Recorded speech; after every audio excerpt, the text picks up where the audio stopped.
Hello, I'm Shadow the Lore Hunter, and this is Mortal Shell So Far, where I discuss everything known about the upcoming action RPG Mortal Shell by Cold Symmetry.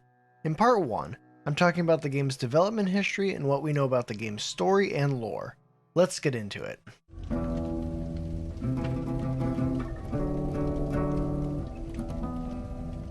Mortal Shell is being developed by Cold Symmetry and published by PlayStack, but it didn't start life that way.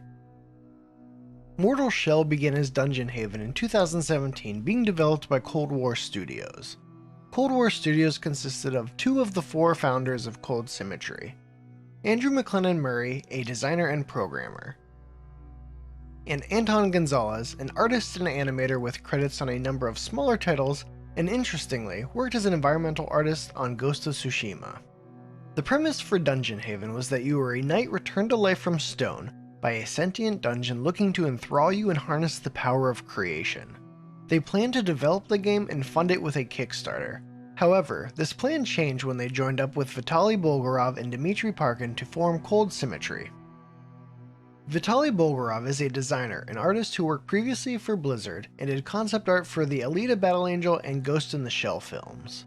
Dmitry Parkin is an artist who has done character art for a number of games including Metro Exodus, Doom 4, and again Ghost of Tsushima. When Cold Symmetry formed, Dungeon Haven secretly became Mortal Shell. The newly formed Cold Symmetry and their project were picked up by publisher PlayStack, who have published a number of mobile and VR games. Although you can see a few similarities between Dungeon Haven and Mortal Shell, such as the harden mechanic, the increased manpower led to some drastic changes in the scope of the project, which can easily be seen in graphics and art direction. As development progressed, the core team grew to 15 as freelance designers and artists were added to the project. At the end of March 2020, the project leaked, leading the team to release the announcement trailer a bit earlier than planned on April 1st, which at the time felt like it might be some sort of Elden Ring April Fool's joke. While there is no specific release date, Quarter 3 of 2020 is still on track, so we should see the full game released by the end of September. Cold Symmetry has not been coy about drawing comparisons with Dark Souls, labeling Mortal Shell as an action RPG built upon the ruthless traditions of the Soulslike genre. In the IGM Summer of Gaming interview, Bolgarov explained that, for us, it was never even a question what type of game we wanted to do. We are all fans of Souls games, we enjoy playing them. We love the meaning and philosophy inside those games, so we just wanted to do something that we could play ourselves and hopefully other people would enjoy too. Bolgarov added on to this that, overcoming your internal struggle, the journey you go through and how strengthening those experiences are in Dark Souls, is an experience they were inspired to explore in Mortal Shell. Parkin noted, Dark Souls 1 and Demon Souls in particular were an inspiration. The level design and some of the other elements in Demon Souls and Dark Souls 1 we thought would be really cool to take those ideas and evolve them into something new, something that we were passionate about and felt confident that we could bring something new to the table. Cold Symmetry also referenced Severance, Blades of Darkness, and Quake as inspirations for the atmosphere and tone for the dark fantasy world of the game. And with that, let's get into what we know about the story and dark fantasy world of Mortal Shell.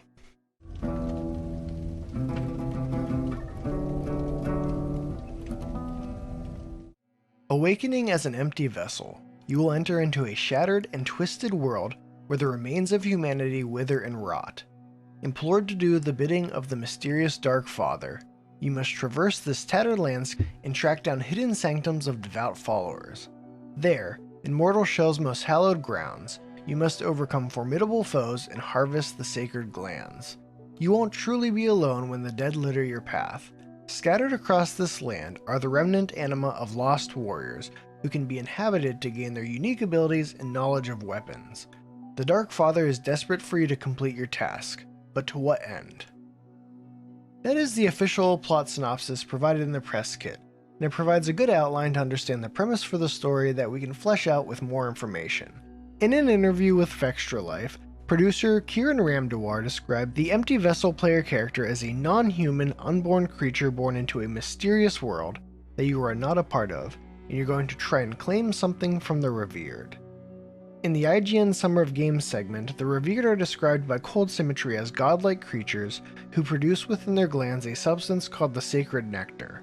and is seemingly why the Dark Father wants the empty vessel to harvest the sacred glands. The Remnant of Tar item describes nectar as a fraction of the revered's transcendent nature made manifest. And the Slurry of Tar item states that drinking purified nectar brings on harmonious transformation. Each sip brings the devout into a more amicable union with the revered. In the IGN Summer of Games interview, Cold Symmetry states that this world was tarnished by the influence of this substance. The sacred nectar is the root of all conflict in the world. And the Roasted Rat item description explains that rats were not always the meal of choice in Fallgrim. Before the arrival of the revered, the forest brimmed with game of all manner. So that was a lot of quotes, but together they explain the state of the world as we find it in Mortal Shell. There was a time, at least in Fallgrim, where the world was healthy and animals and people lived their lives. But then the revered came with nectar, this addictive sounding transformative substance. People sought out and devoted themselves to the revered in order to get a chance at consuming nectar. It is such a valued commodity that tar, processed nectar, is the currency in this world. And people are so desperate to partake that they will consume filthy, old, and impure tar just to get some. The world we come to in Mortal Shell is a shattered and twisted world where the remains of humanity wither and rot, because of the revered and their sacred nectar, the source of all conflict. We don't know the Dark Father's motivations to send the empty vessel into this world and harvest the sacred glands, or even exactly what that means. By harvesting the glands, are we extracting nectar, or are we removing the glands from the revered?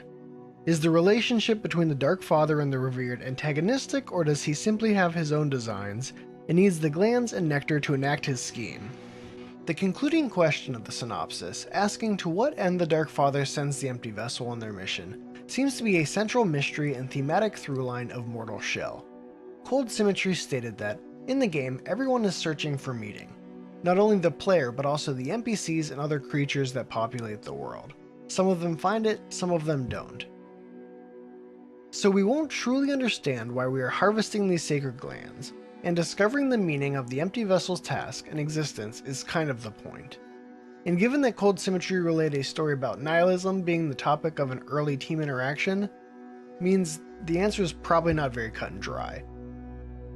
We only get snippets of other lore or character stories presented through items, dialogue, and learning skills, but there are a lot of fun details that I look forward to exploring in the full context of the game. Like, why did Brether Falston inscribe his soup recipe into stone? Getting first-hand accounts of the shell's tragic stories by spending glimpses, manifestations of human experience, to learn skills speaks pretty bluntly about the theming of the game, but I do like how tied the narrative and mechanics seem to be. I also suspect that the shells were somewhat key players in the story of this game. Speaking with Sister Janessa as Teal reveals that he was her lover, which hints towards the characters in the story being more entwined than I thought previously. This may add up to being some fun flavor, but I think that it would make sense that the story about finding meaning and understanding the human experience ends up being a character-driven narrative. A character-driven narrative that deals with the fall of an entire kingdom, if not world, but a character-driven narrative nonetheless. This is reinforced by the fact that there are different interactions between NPCs depending on which shell you're inhabiting when you speak with them. Not only is this a cool way to build the world and add a variety to interactions, but it is also a good mechanical incentive to play with the different shells. Ooh, why hello. I see you're going au naturel today. Quite bold, my dear friend.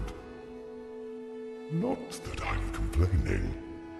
My last bit of information for this video is that producer Kieran Ramdewar explained that there will not be big decisions and branching storylines in the game, but that we can expect multiple endings.